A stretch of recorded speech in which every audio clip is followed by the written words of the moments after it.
Berbeda dengan kasusnya Islam, terus murtad, Islam lagi, maka kita hitung hukum apapun yang dia tinggalkan selama dia murtad. Kalau murtadnya 30 tahun, Kak, ya tinggal dikali aja 30 hari puasa dari 30 tahun. Kalaupun ada orang yang masuk Islam, masuklah Islam dengan baik. Dengan cara hormati orang yang masih di agama sebelumnya. Tidak malah si orang mu'alaf ini kemudian mengatakan kepada orang yang belum masuk Islam dengan kafir lah, dengan neraka lah, dengan kata-kata harus dibunuh lah gitu. Biarkan saja.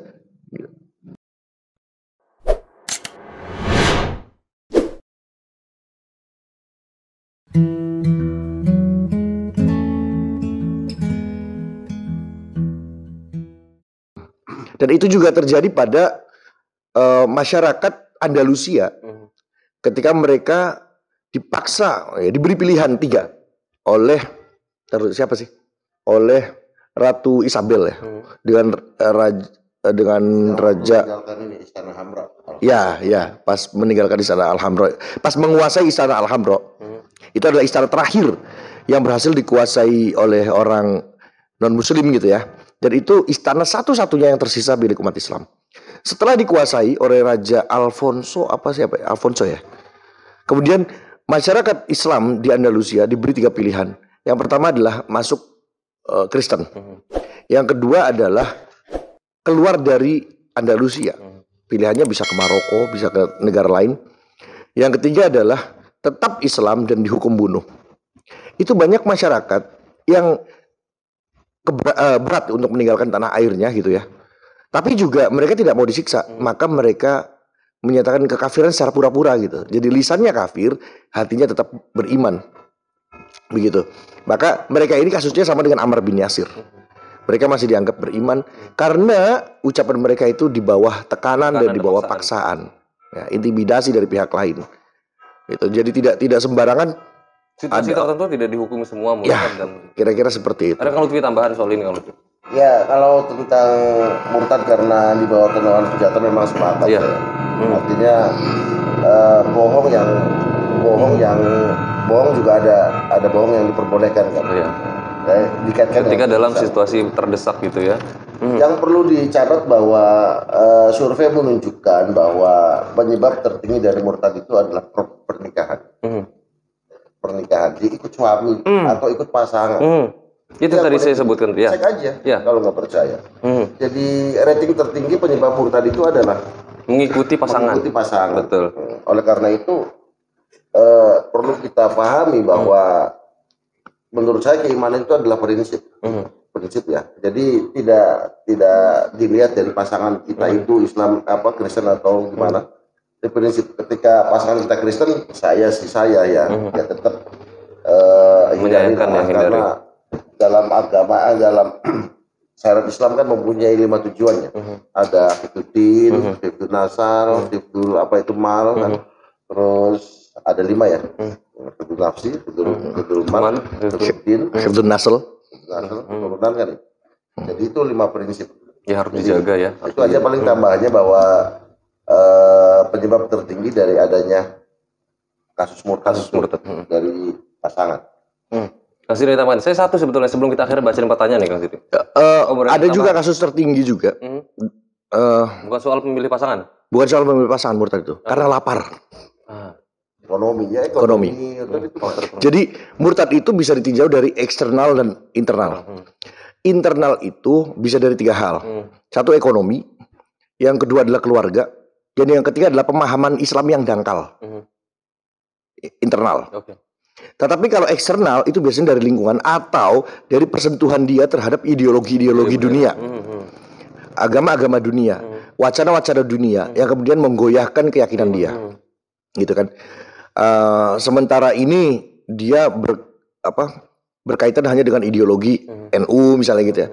Tapi setelah dia keluar dari lingkungannya, ternyata dia ketemu dengan wacana-wacana lain yang kemudian membuat dia menjadi bingung. Mana yang benar ini? Dan akhirnya dia goyah dan ikut kepada yang salah. Begitu. Atau bahkan dia tidak pindah sih, cuma dia keluar saja menjadi seorang ateis misalnya atau menjadi seorang agnostik gitu kan. itu juga menjadi salah satu tren di kalangan anak muda sekarang Kang Siti. Ya. Dia menganggap bahwa agama itu tidak yang pada tujuan awalnya itu mengarahkan kepada kebenaran dan kebaikan, justru dilakukan pada situasi sebaliknya. Iya. Tidak beragama jauh lebih baik daripada beragama lalu kemudian melakukan hal yang tidak baik. Iya. Misalnya gini, di Saudi. Di Saudi itu 6 dari 100 orang itu ateis. Kenapa mereka ateis? Karena mereka melihat ternyata Islam itu berdarah-darah dengan adanya ISIS gitu ya, dengan adanya mudah untuk mengkafirkan orang lain gitu kan, menyalahkan, menganggap sesat gitu kan. Maka orang Saudi Arabia loh sekarang, silakan cek faktanya, itu 6 dari 100 orang Saudi ateis. Dan ini jumlahnya sudah sekian juta ya di Saudi. Justru saya melihat itu ada di kalangan anak muda Kang Siti. Itu yang menurut saya agak berbahaya ya karena iya, sasarannya memang anak muda. Bisa menjadi murtad atau bisa menjadi kaum jihadis. Cuma itu ekonomi, kalau internal tadi ekonomi, keluarga dan pemahaman Islam yang dangkal. Itu dia. Kurang ngaji. Gitu. Dan kurang ngopi mungkin, kurang kental kopinya. Ini sih dia ngopinya ya. Gitu. Ada yang juga pemahaman yang mengatakan bahwa semua agama sama saja benar kok, benar semua. Mengajarkan kebaikan, kenapa harus memilih Islam dan Kristen? Yang penting kita melakukan kebaikan, kebenaran sudah tidak. Ya itu kan karena persentuhan dia dengan wacana-wacana lain, misalnya pluralisme, wacana tentang perennialisme gitu kan. Macam-macam. Persentuhan dengan wacana-wacana itu yang membuat orang mengatakan semua agama benar dan lain sebagainya. Beberapa orang memang akhirnya bersikap seperti itu. Ya,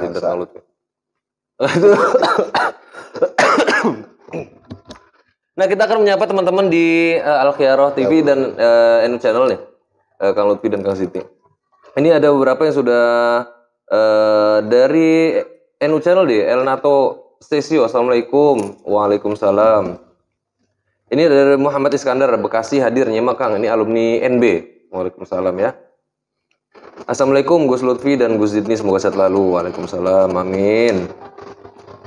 Nah ini ada beberapa pertanyaan, ini yang dari Al-Khiyarah TV ini. Sebentar saya akan lari ke atas dulu. Ini ada dari Budi Besar Ciura hadir, Santri Jagat. Assalamualaikum Gus Lutfi dan Gus Zidni, semoga sehat selalu, amin. Waalaikumsalam. Hanin Sanjaya, Assalamualaikum. Hanin hadir Kang, Santri Yai Anis Buntet. Waalaikumsalam. Ini ada pesantren development juga komentar dan mengapresiasi kita. Ini ada Kang dari pesantren development. Salam taklim Gus Lutfi dan Gus Zidni ikut nderek ngaji. Langsung saja ke pertanyaan ya. Ini ada yang Cirebon, Amerika juga hadir nih. Ali aja sudah hadir nih. Biasa kita hadir, Ali aja hadir. Yang lucu tuh. Amerika Honduras. Ya. Honduras. Ini juga ada nih. Dari mana tadi itu ya? Dapetnya Honduras gitu. Oh iya Honduras ini ada ya. Ada itu Amerika Utara. Iya Honduras. Ini ada dari Amar Muammar, pertanyaan pertama nih. Izin tanya Pak Kiai, jika ada orang yang murtad kemudian masuk Islam kembali, apakah dosanya akan hilang atau bersih seperti halnya orang yang baru masuk Islam dari non Muslim? Mungkin dari Kang Lutfi dulu, mungkin bisa merespon pertanyaan. Atau gini, saya dulu pertama deh. Atau ya mau nggak? Jadi orang yang aslinya adalah orang non Muslim, kemudian masuk Islam, maka dosanya dilebur seperti bayi yang baru lahir. Makanya ketika ada orang yang masuk Islam, mu'allaf, segeralah minta doa kepada dia, karena doanya itu sangat mustajab. Dia posisinya jauh lebih baik daripada kita. Dia 0, nggak ada saldo dosanya tuh nggak ada. Meskipun belum punya pahala juga mungkin ya. Tapi pahalanya bisa jadi besar dengan pahala masuk Islam. Betul. Gitu. Sedangkan dosanya 0. Maka segeralah minta doa.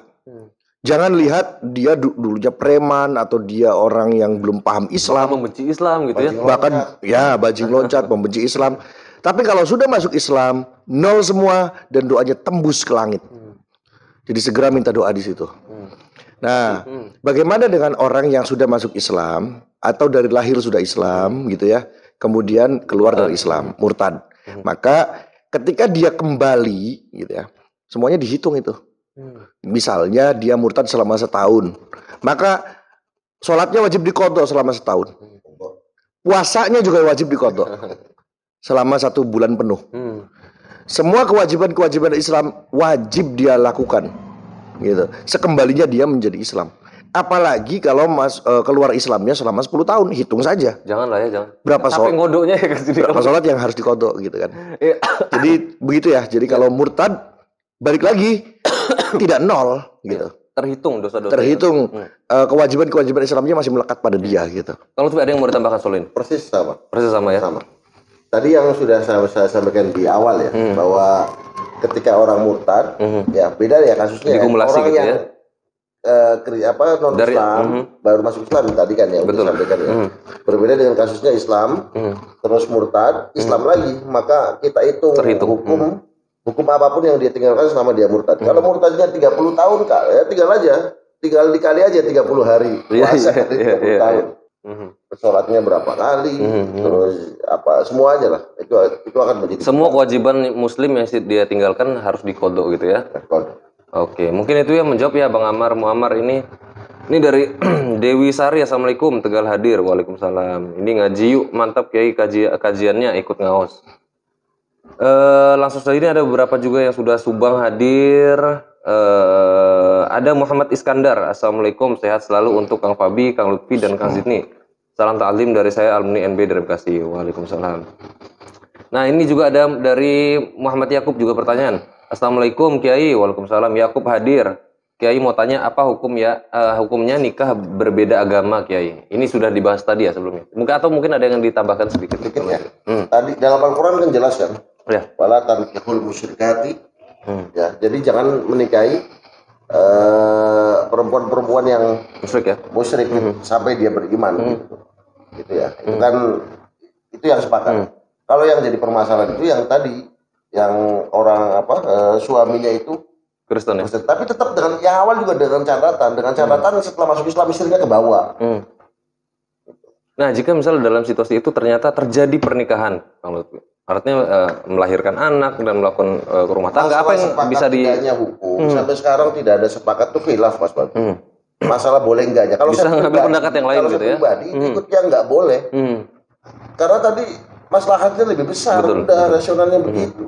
Walaupun ada pendapat yang lain yang membolehkan misalnya gitu ya. Iya, yang membolehkan banyak juga. Kalau yang jelas sepakat nggak boleh itu yang perempuannya kafir. Iya. Itu yang sepakat itu ya. Jumhur ulama itu nggak boleh. Yang khilaf itu. Yang laki-laki kafir. Yang laki-lakinya kafir. Kebalik ya. Kebalik ya.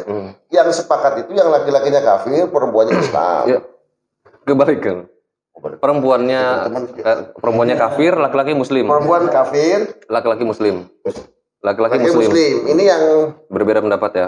Berbeda pendapat. Iya. berbeda pendapat. Iya. Itulah. Gitu. Iya, emang silang-silangan Nah, gitu begitu sulit. ya. Iya, begitu. Kira-kira begitu ya. Kang sini ada yang ditambahkan? Ada beberapa pendapat memang menikahi non Muslim. Dan salah satu ayat, kira-kira ada 3 ayat ya dalam Al-Quran. Dan salah satunya ada di Al-Ma'idah ayat ke-5. Ini saya bacakan. Ini saya langsung buka Qurannya. Punya wudhu enggak? Ini soal megang Quran di HP ini harus punya wudhu apa enggak? Ini silakan dibaca sendiri gitu ya. Al-yauma uhilla lakumut thayyibat sampai ayatnya panjang sekali sampai minal khasirin. Kalau diterjemahkan, pada hari ini dihalalkan bagimu segala yang baik-baik. Makanan sembelihan ahli kitab itu halal bagimu dan makananmu halal bagi mereka. Dan dihalalkan bagimu menikah perempuan-perempuan yang menjaga kehormatan di antara perempuan-perempuan yang beriman, muslimah, dan perempuan-perempuan yang menjaga kehormatan di antara orang-orang yang diberi kitab sebelum kamu, ahli kitab. Dan ayat Al-Maidah 5 ini adalah menurut para mufasir dikatakan ini ayat yang terakhir turun berkenaan dengan pernikahan dengan ahli kitab. Artinya ada kemungkinan ayat ini memberi hukum baru terhadap pernikahan ahli kitab. Apa hukumnya? Boleh menikahi perempuan ahli kitab. Itu ya. Ada kemungkinan itu karena ini ayat terakhir menurut para mufasir yang Tidak ada ayat berbicara lain tentang setelah itu yang membicarakan soal hukum menikahi ahli kitab gitu ya. ya ahli kitab atau non muslim itu ya. Ahli kitab itu siapa? Yahudi, Nasrani gitu kan. Kemudian para ulama berbeda pendapat juga. Ada yang mengatakan begini, atau Bari misalnya mengatakan bahwa yang tidak boleh menikahi adalah non muslim Quraisy. Non muslim Arab, bukan Quraisy ya. Non muslim Arab itu dilarang untuk dinikahi. Kalau non muslim yang lain boleh. Kenapa kok non Muslim Arab? Karena non Muslim Arab pada saat itu sangat memusuhi Nabi Muhammad. Jadi konteksnya sekali lagi adalah soal permusuhan terhadap Islam. Kalau tidak memusuhi Islam tidak masalah. Gitu. Makanya Pak Mufasir saat itu mengatakan hanya haram menikahi non Muslim yang Arab. Sedangkan non Muslim yang keturunan yang lain di daerah yang lain itu boleh karena Arab memusuhi Islam, itu sedangkan yang lain tidak. Ya, berarti konteksnya adalah permusuhan, gitu kan? Ditambah lagi bahwa ini adalah ayat terakhir yang membicarakan tentang pernikahan dengan ahli kitab, dengan non Muslim. Nah, lalu bagaimana di Indonesia? Di Indonesia itu tidak bisa diterapkan, bukan karena ayat Al-Quran ataupun hadis Nabi, tetapi karena undang-undang. Undang-undangnya memang tidak mengatur tentang pernikahan. Tahun 91 instruksi Presiden nomor 1 tahun 91 itu mengatakan bahwa tidak boleh menikah beda agama. Itu undang-undangnya. Atau undang-undang 1 itu kompilasi hukum Islam tahun 91. Kemudian undang-undang tahun 74 ya, tahun 74 tentang perkawinan juga melarang perkawinan beda agama. Jadi yang membuat kita di Indonesia tidak bisa menikahi wanita ahli kitab itu karena undang-undang, bukan karena hukum agama. Artinya itu bisa dilangsungkan di luar Indonesia, kemudian kembali ke Indonesia. Bisa saja. Kan sah-sah saja. Bisa saja. Dalam pandangan ulama yang membolehkan ini ya. Ya. Nah, tetapi kalau misal ini konteksnya adalah laki-lakinya Muslim, perempuannya non Muslim, itu memang masih ada kemungkinan besar. Dan di Indonesia hanya terhalang oleh undang-undang sebetulnya. Untuk laki-lakinya yang non Muslim, maka mayoritas ulama, jumhurul ulama mengatakan haram. Kira-kira seperti itulah. Sebetulnya ini tema tersendiri menarik. Ini tema sendiri menarik. Pernikahan beda agama itu menarik banget. Iya. Nanti kita akan bahas secara terperinci dan detail nanti ya. Memang nggak bisa dipisahin ya. Pernikahan beda agama dan murtad itu kayaknya nyantol. Iya, di antara fenomena beda murtad itu diantaranya karena pernikahan sebetulnya. Dan memang soal murtad terkait dengan hukum-hukum yang lain, misalnya hukum waris. Apakah mendapatkan warisan atau tidak, gitu kan? Iya. Selain pernikahan itu, jadi memang ini fondasi. Ketika orang itu murtad, maka semuanya itu mengikuti itu. Jadi hukum di pernikahan, hukum di perwalian, gitu kan, hukum di waris dan lain sebagainya, gitu. Akan terjadi perubahan, pergeseran hukum, gitu ya. Kondisional lah. Ya kira-kira ini Bang Yakub mungkin semoga bisa menjawab pertanyaannya ya.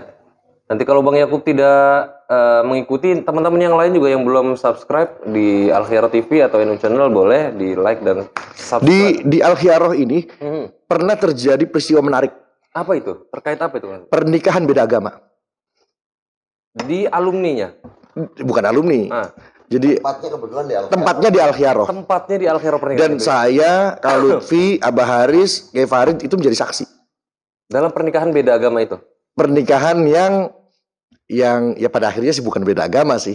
Cuma saat itu dia masih non Muslim si perempuannya. Jadi ceritanya itu laki-lakinya dia sebagai mahasiswa. Dosennya itu suka terhadap mahasiswanya nih, gitu kan. Nah kemudian terjadilah pacaran. Orang Inggris. Orang Inggris. Sama-sama bule lah ya. Itu kalau nggak salah nama perempuannya Amanda ya. Amanda. Itu terjadi tahun berapa itu? Nah pada saat itu terjadi hubungan antara mereka, hubungan percintaan lah gitu ya. Maksudnya pacaran, bukan hubungan intim. Nah, ada satu momen di mana mereka berdua harus terbang ke suatu daerah itu, suatu negeri gitu ya, di luar negeri. Tetapi ibunya si laki-laki yang Muslim ini mengatakan, jangan, karena kamu bukan mahram. Saya nggak mau kamu pergi gitu ya. Dengan kondisi dengan status belum suami istri, maka mereka merencanakan menikah gitu kan. Kemudian mereka datang ke Al Khiyarah, kemudian meminta hukum lah gitu ya. Nah di Al Khiyarah akhirnya diberi kesempatan mereka untuk menikah gitu. Bagaimana caranya? Pada saat itu perempuannya masih belum Muslim ya? Belum Muslim. Saat datang ke Al Khiyarah, Bahkan di malam pernikahan sebelum akad itu masih non muslim. Oke. Gitu ya. Akhirnya dicarilah hukum kan. Bagaimana hukumnya nih? Dicari. Hukumnya di situ mengatakan bahwa boleh menikah dengan zimmiyatin menggunakan isim nakiroh. Artinya boleh dengan zimmi apapun. Dan saat itu si WNA ya, Amanda yang dari Inggris ini, dia sudah mendapatkan visa, dapat paspor untuk masuk Indonesia, sudah berbulan-bulan ada di Indonesia, maka bisa dihukumi zimmi. Karena mengikuti aturan negara Indonesia. Tidak ada indikasi melakukan apapun ya. Tidak ada peperangan. Ya. Semua administrasi diikuti gitu kan. Berarti masih dikategorikan zimmi juga. Ya. Gitu kan. Nah, kemudian ada juga dalam literaturnya itu bahwa menikahi ahlul kitab itu kan boleh gitu. Ada literaturnya. Nah, apakah Amanda ini ahlul kitab? Gitu. Amanda ini berasal dari Inggris dan Inggris itu diriwayatkan bahwa mereka itu keturunannya Nabi Yakub. Mayoritas Inggris itu keturunan Nabi Yakub. Di mana Nabi Yakub adalah nabi yang dijuluki Israel. Berarti mereka adalah komunitas yang mendapatkan kitab juga, kitab suci. Gitu kan. Maka dari dua pandangan ini boleh. Masalahnya adalah bagaimana perwaliannya. Karena bapaknya non muslim. Ya. Nah, ini yang menarik. Nanti kita akan bahas di pernikahan beda agama. Itu aja. Oke. Saya tadi sempat pengen berhentiin tengah jalan karena ini kayaknya sudah terlalu jauh kayaknya. Oke, jadi ada masalah di bagaimana perwaliannya dan taukilnya. Saya tahu sendiri kok. Saya saksi. Siap. Artinya kan ini bisa ada permasalahan yang mengikuti sampai dibahas di Bahsul Masail Haul Buntat itu. Yang jelas Amerika sama Bundat kakak adik kok. Sama-sama bukan Kafir Indonesia ada ya. 3 ya. Murtad ada 3 ya. Pokok Fafa Mutawasito, Murtad Pos. Iya. Nanti di pembahasan pernikahan beda agama ya. Catat tadi ya bahwa nanti kita akan bicara atau ngobrol-ngobrol tentang pernikahan beda agama. Itu menarik. Itu juga sering terjadi di Indonesia ya. Nah ini mungkin itu ya Bang Yakub. Ini dari BNU Fajar. Bang BNU Fajar, Assalamualaikum. Waalaikumsalam. Kang, apakah seorang ateis atau seorang murtadin gitu ya, yang menjelek-jelekan Islam ataupun mencoba membuktikan bahwa Islam adalah sebuah kebohongan itu termasuk kafir yang memerangi? Nah, bentuknya mungkin sekedar membuka wacana atau membuka diskusi, memberikan informasi kepada reklamai bahwa Islam adalah agama yang bohong. Apakah ini sebuah perlawanan atau bukan? Atau kafir yang memerangi atau bukan sebetulnya? Jadi istilah kafir harbi itu kalau dulu ya waktu zaman Nabi ya perang frontal. Fisik ya.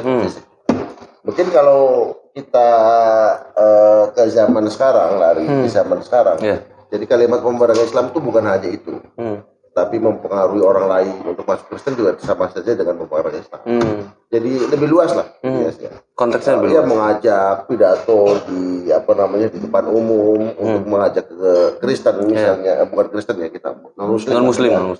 Ke agama yang lain itu saya anggap sudah memerangi Islam. Jadi memerangi Islam konteksnya bukan hanya perang fisik ya, tapi juga perang pikiran. Yang merugikan Islam, macam-macam itu aja. Kasih nih, ada yang mau ditambahkan soal ini? Tapi tanggapan kitanya kalau ada perang pemikiran seperti itu, kita lawan dengan pemikiran lagi. Kalau dulu perang fisik, kita hadapi dengan fisik lagi. Kalau perang ekonomi, kita hadapi dengan ekonomi lagi, gitu. Perangnya politik, hadapi dengan politik lagi. Jadi nggak mungkin perangnya pemikiran dihadapinya dengan bom, gitu kan? Jadi kasihan sekali orang yang meninggal di gereja itu. Dia sholatnya di masjid tapi matinya di gereja, gitu. Gitu kan? Iya. Tempat mati juga kan harus yang terbaik dong. Masa sholatnya di masjid tapi meninggalnya di gereja gitu, dengan bom bunuh diri gitu kan. Jadi perangnya memang sudah berubah, tidak menjadi perang fisik lagi, tetapi juga reaksi kita melawan merekanya juga dengan non fisik lagi gitu kan. Mereka menggunakan misalnya cyber, menghancurkan situs-situs Islam, maksudnya situs internet ya. Maka kita lawan dengan itu, dengan perang cyber lagi gitu kan. Tapi ada beberapa bahkan yang kita anggap sebagai orang Islam itu sendiri kan, itu juga menyerang umat Islam itu sendiri kan. Nah ini yang saya garis bawahi juga, orang yang berpindah agama diharapkan oleh saya pribadi, tolonglah jangan menjelek-jelekan agama lamanya.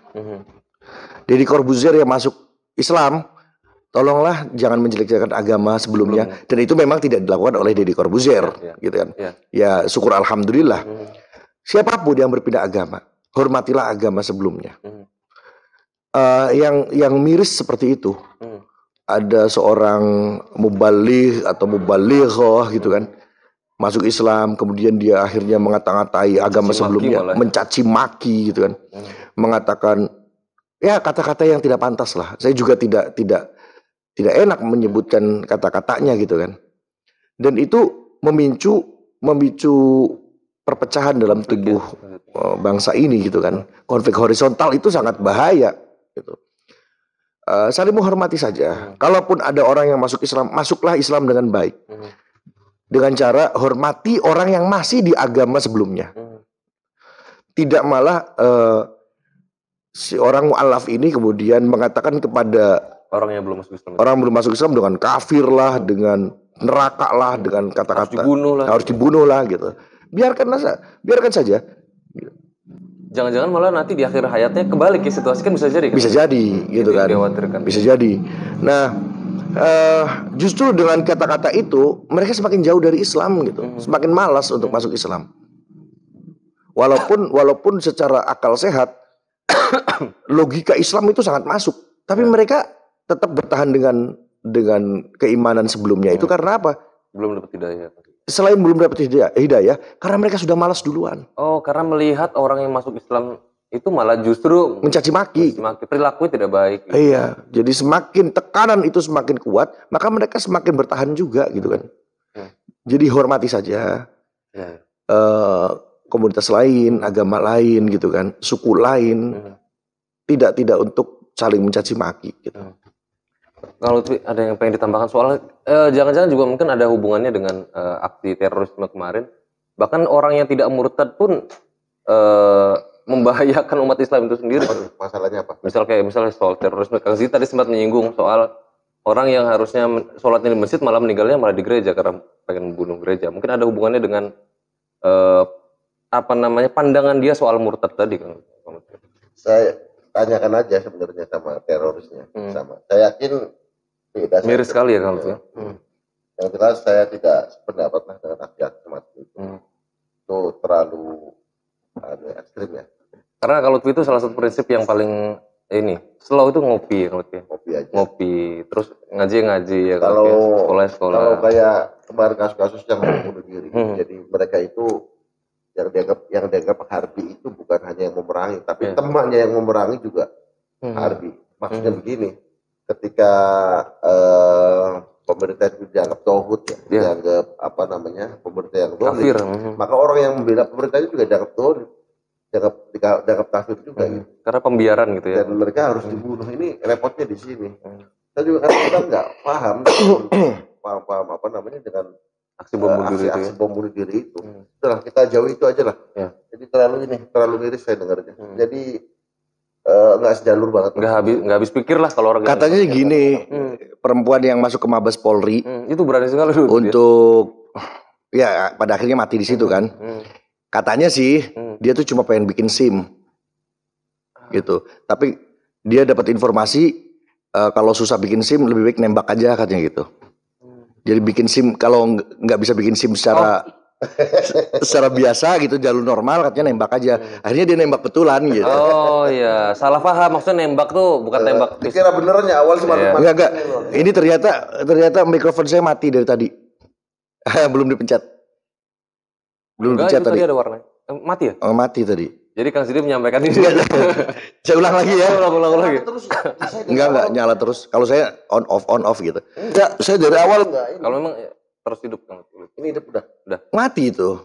Enggak hidup terus hidup. Ya. Mati. Tapi kan enggak. Memang coba dipencet. Nah, itu kan baru nyala kan? Nyala enggak, Bang? Enggak memang. Tadi suara saya keluar enggak? Nyala. Oh, berarti ininya rusak nih. Enggak emang nyala ya. Nanti beli aja. Orang saya mati ini. Coba saya matiin ya. Nanti kalau nggak jalan nanti nyala nggak? Sampaikan. Nyala nggak? Nyala. Padahal saya matiin. Ini nyala nggak? Nyala juga. Pemirsa ada yang mau nyumbang mic ini? Oh intinya itu saya dukung. Karena ternyata mikrofonnya udah rusak. Iya, daripada live-nya terhenti kan lebih baik nyumbang ini. Ilmunya saya yang terpotong. Kan sini ada yang belum disampaikan tadi mungkin. Ya itu aja udah tambahan cerita. Jadi kalau misal teman-teman yang mau bikin SIM, kalau misal ada kesulitan untuk bikin SIM, tembak aja. Nembak aja. Tembak aja. Dan itu diartikan secara letter luck gitu Letter ya. luck, gimana suruh nembak gitu ya. Tapi untuk nembaknya pakai pistol. Kalau nembaknya Jangan juga nggak boleh. hati gimana? Nggak boleh. Nembaknya hati boleh. Iya, nggak boleh. Boleh ya. Lah masalah bom bunuh diri kita nggak sepakat gitu aja. Iya, nggak sepakat. Siap. Kecuali untuk nembak bikin SIM tadi ya. Oke ini dari Erlina, Mbak Erlina Habibah. Kang, apakah boleh membantah orang tua ketika orang tua kita melarang kita masuk Islam? Mungkin dari Kang Lutfi dulu. Apa? Dari prinsip dasar dalam Al-Quran jelas bahwa kita tuh harus nurut Al-Quran. Kita tuh harus nurut pada orang tua. Nggak boleh bentak ya. Wala taqullahuma uffin jelas.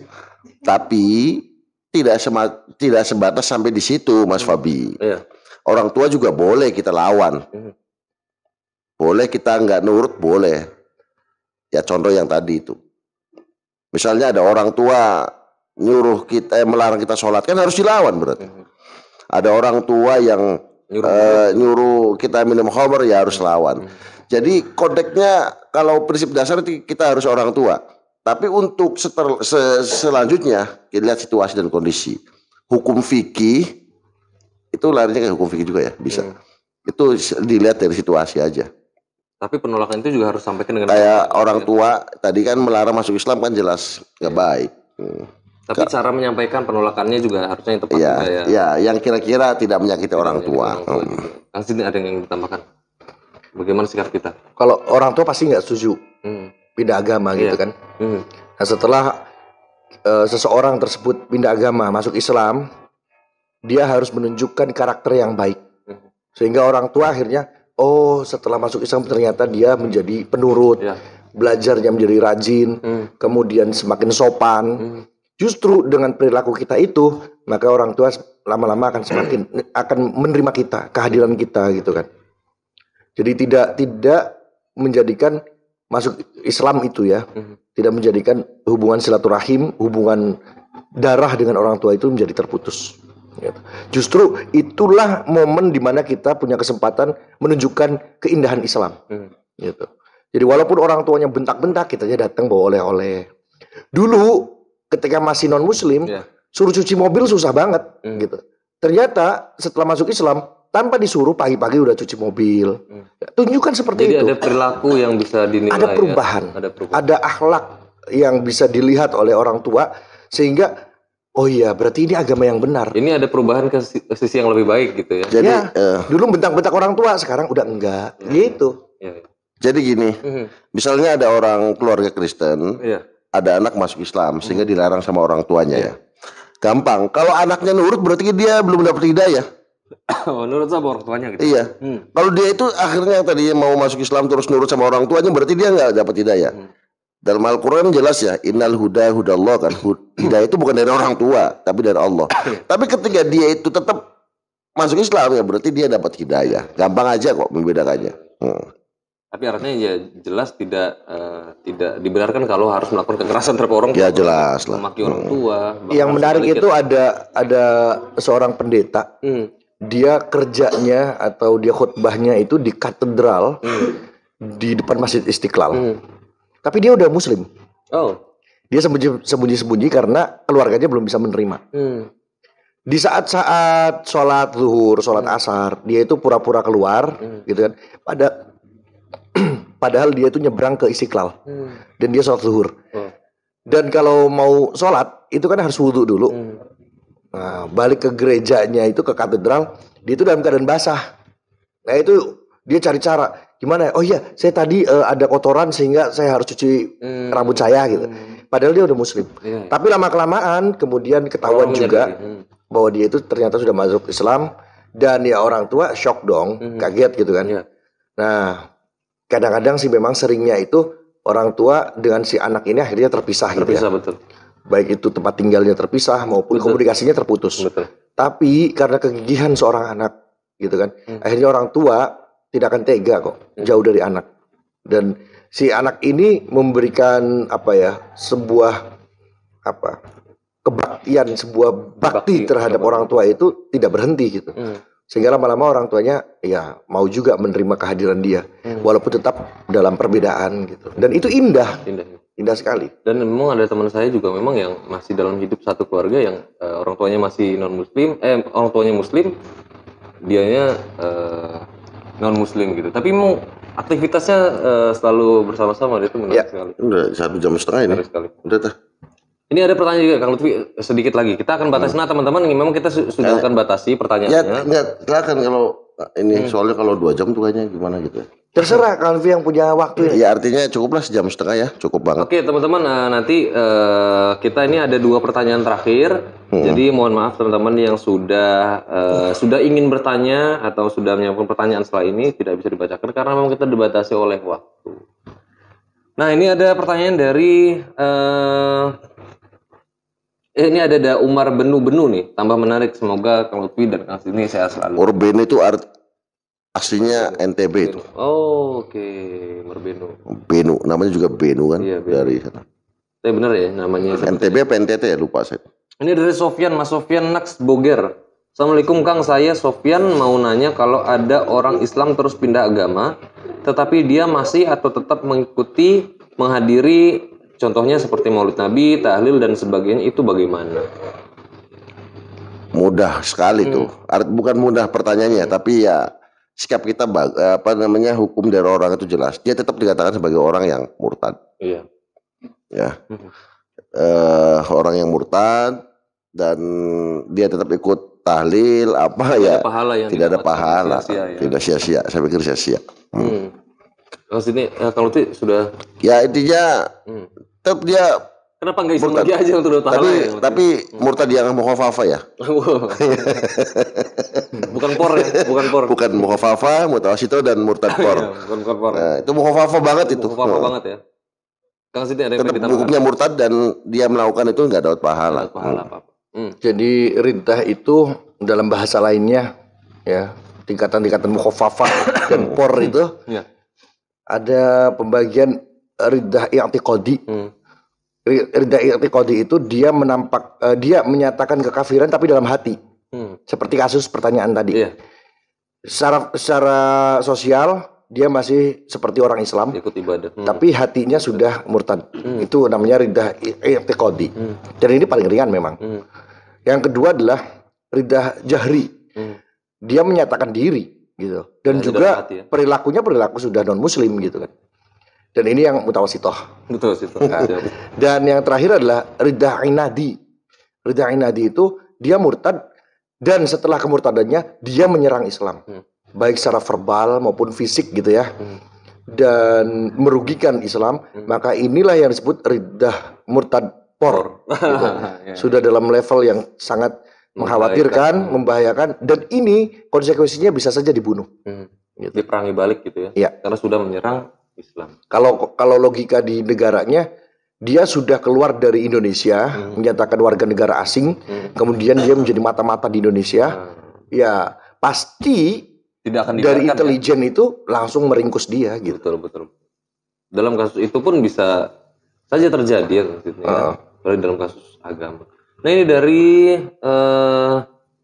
Mbak Yudhistira ya. Ini Kang mau nanya kalau kita satu lagi ya terakhir nih. Ini terakhir ya. Nanti teman-teman yang belum bertanya, yang belum kita sempat bacakan pertanyaannya, mohon maaf karena memang kita dibatasi oleh waktu. Nanti kita akan kalau yang belum sempat tanya boleh nanti di kolom komentar tanya-tanya ya. Kalau mau nanya Kang mau nanya kalau kita mualaf terus orang tua kita masih non muslim lalu sudah meninggal, boleh tidak kita mendoakan orang tua kita yang sudah meninggal tapi masih non muslim Kang? Nggak boleh. Enggak. Jelas nggak boleh itu. Ya. Hadisnya ada kok. Jadi walaupun ya mendoakan orang tua yang Kristen, enggak lah, nggak boleh itu. Apalagi dikasih tawasul nggak boleh. Ya udah intinya nggak boleh lah. Yang Kristen ya. Yang Islam aja masih ini nggak masih khilaf. Ada yang bilang boleh, ada yang bilang enggak. Itu yang Islam ya. Kalau yang jelas-jelas ini bagi mereka yang meyakini bahwa boleh itu kan anak soleh yang Iya. apa namanya, ada 3 pahala dunia yang Terus tidak mungkin mengalir, putus kan, terus mengalir, sodako jariyah, terus anak soleh yang mendoakan orang tuanya, dan makanya pembahasan Ilmu yang bermanfaat. ilmu yang bermanfaat. Dan orang tua pun di sini multi tafsir lagi. Orang tua tuh apa, kandung atau orang yang pernah mengangkat, wah udah panjang sekali lah. Apalagi konteksnya non muslim. Kalau non muslim saya ya nggak tahu dengan sini barangkali boleh. Ada yang tambahkan soal bagaimana mendoakan orang tua yang non. Iya, doa aja tapi nggak bakal nyampe. Nah, Gitu kan? Karena ya keselamatannya kan sudah selesai itu, maksudnya dia akan masuk. Ya terserah Allah sih maksudnya. Cuma secara matematis ya di neraka lah gitu kan. Sudah tidak ada lagi kesempatan untuk masuk Islam gitu kan. Maka iya sepakat dengan yang Lutfi gitu. doa mah sudah saja, tapi ya Enggak, maksudnya iya enggak. Iya, dengan kata lain ya percuma aja, enggak usah gitu. melakukan Enggak kegiatan boleh. yang bersyukur. Ya orang non muslim sholat aja gimana?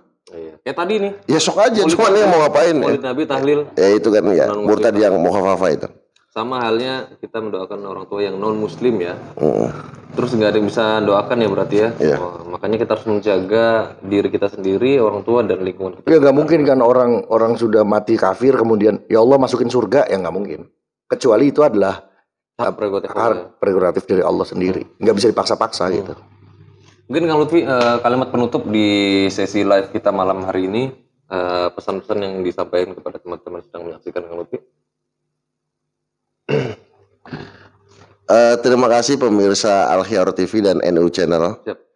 Jadi kesimpulan dari saya singkat saja bahwa kita itu harus menghindari perkara-perkara yang satu mengingkari Al-Quran, yang kedua mengingkari Rasul kita, dan yang ketiga mengingkari sifat-sifat Allah.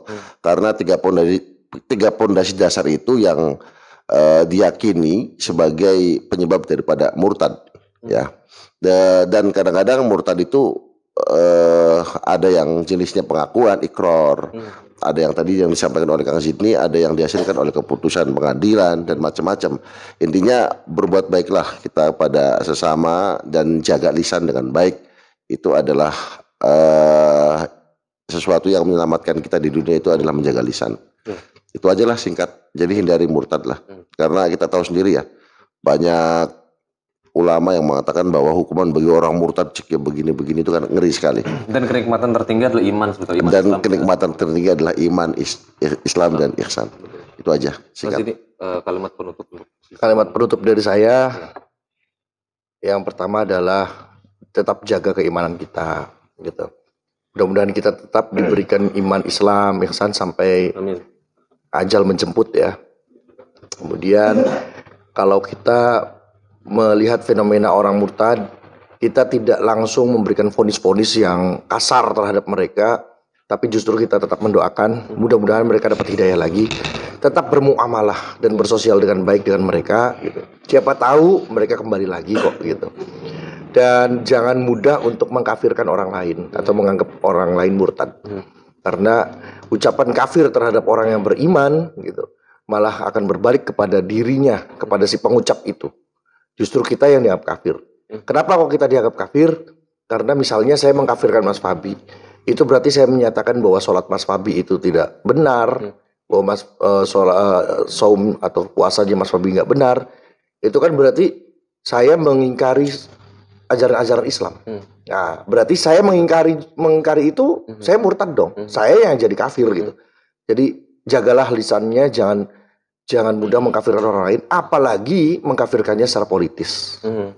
Yang terjadi pada kelompok-kelompok Khawarij itu kan, mereka mengkafirkan hanya karena perbedaan pandangan politik saja. Atau kepentingan politik, Bang. Atau kepentingan politik belaka gitu kan. Iya.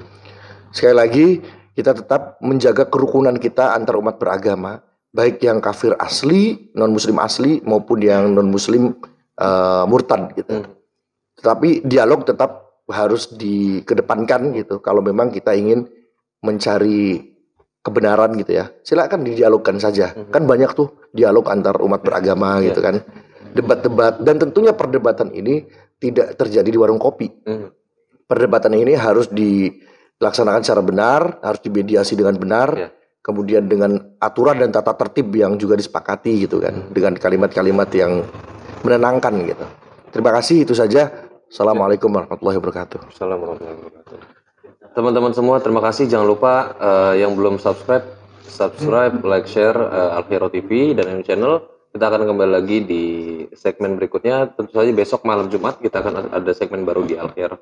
Segmen malam Jumat ya, kita akan ada istighosah di malam Jumat besok. Terima kasih sudah menyaksikan dan terima kasih juga untuk Kang Lutfi dan Kang Siti, terutama semoga sehat selalu. Amin. Amin. Saya tutup dulu. Assalamualaikum warahmatullahi wabarakatuh. Waalaikumsalam warahmatullahi wabarakatuh.